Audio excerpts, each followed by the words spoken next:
Hello बच्चों, कैसे हो आप। आज हम कक्षा 3 पर्यावरण अध्ययन की वर्कशीट हल करेंगे। पाठ 19 हमारे साथी जानवर। तो बच्चों, आज हम इस पाठ के माध्यम से जानवरों के बारे में जानेंगे। चलिए वर्कशीट हल करते हैं। प्रश्न 1, उन जानवरों के नाम लिखें जिन्हें आपने छुआ है। तो यहाँ हम लिखेंगे गाय, कुत्ता, बिल्ली, बकरी, भैंस, जिन्हें आपने अभी तक नहीं छुआ है लेकिन आप छू सकते हैं।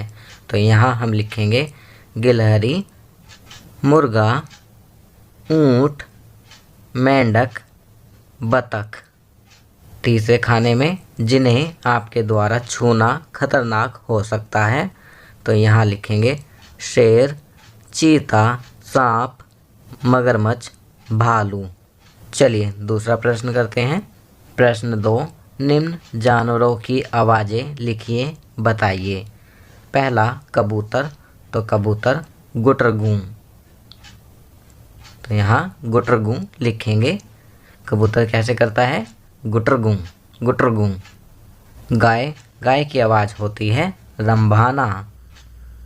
आपने सुना होगा माँ, ऐसे बोलती है ना गाय, तो इसे रंभाना कहते हैं। तीसरा कुत्ता, कुत्ता भौं भौं, भौंकना। तो यहाँ भौं भौं और ब्रैकेट में भौंकना लिखेंगे। घोड़ा हिन हिन, हिनहिनाना। तो घोड़े की आवाज़ होती है हिनहिनाना। चलिए आगे बढ़ते हैं। प्रश्न 3, जानवरों के चित्रों का मिलान उनके घरों से कीजिए। उनके घरों के नाम भी लिखिए। संकेत: तालाब, कुत्ता घर, घोंसला, गौशाला, घुड़साल। बच्चों, यहाँ पर हमें जानवरों को उनके घर से मिलाना है और उनके घर का नाम भी लिखना है। तो पहला जानवर है कुत्ता, कुत्ता को मिलाएंगे कुत्ता घर से और यहाँ लिखेंगे कुत्ता घर। दूसरा चिड़िया, चिड़िया को मिलाएंगे घोंसला से, तो यहाँ लिखेंगे घोंसला। तीसरा मछली, मछली को मिलाएंगे तालाब से और यहाँ लिखेंगे तालाब। चौथा घोड़ा, घोड़ा को मिलाएंगे घुड़साल से, तो यहाँ घुड़साल लिखेंगे। पांचवा गाय, गाय को मिलाएंगे गौशाला से और यहाँ गौशाला लिखेंगे। चलिए आगे बढ़ते हैं। प्रश्न 4, रिक्त स्थान भरिए। पहला डैश एक शाकाहारी जानवर है, तो यहाँ हम लिखेंगे गाय। दूसरा डैश एक मांसाहारी जानवर है, तो यहाँ लिखेंगे शेर, शेर एक मांसाहारी जानवर है। तीसरा डैश एक सर्वाहारी जानवर है, तो यहाँ पर सर्वाहारी जानवर का नाम लिखेंगे। तो यहाँ लिखेंगे भालू, भालू एक सर्वाहारी जानवर है। सर्वाहारी जानवर होता है जो शाकाहारी और मांसाहारी दोनों प्रकार का भोजन करता हो। चौथा मुर्गियों को डैश के लिए पाला जाता है, तो यहाँ लिखेंगे अंडों के लिए। पांचवा किसान खेतों में हल चलाने के लिए डैश जानवर का प्रयोग करते हैं, तो यहाँ लिखेंगे बैल। चलिए आगे बढ़ते हैं। प्रश्न 5, किसी एक शाकाहारी जानवर का चित्र बनाकर उसमें रंग भरिए। तो बच्चों, यहाँ पर आप किसी भी शाकाहारी जानवर का चित्र बनाकर रंग भर सकते हैं। यह कार्य आप स्वयं करेंगे। आपकी सुविधा के लिए मैंने चित्र लगा दिए हैं।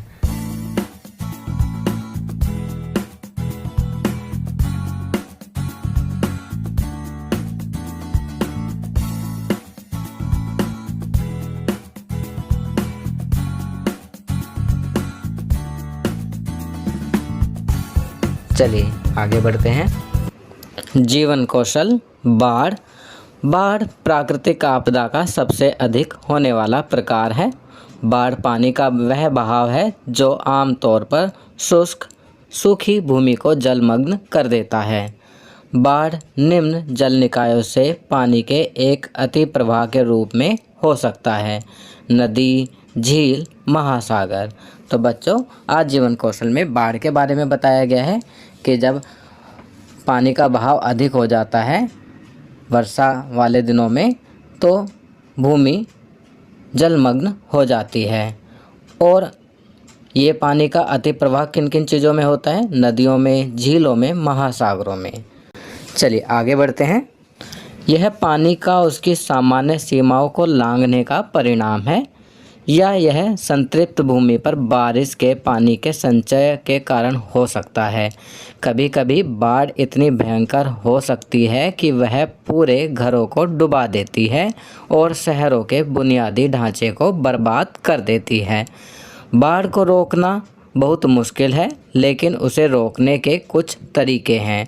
आपदा प्रबंधन प्राधिकरण समय समय पर लोगों को जागरूक और शिक्षित करता है।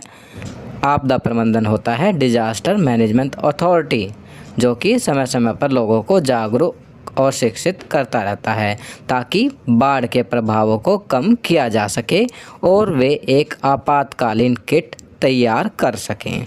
चलिए आगे बढ़ते हैं। विद्यार्थियों के लिए गतिविधियां। अब यहाँ कुछ प्रश्न दिए गए हैं। प्रश्न 1, आपदा प्रबंधन सहायता हेल्पलाइन नंबर क्या है?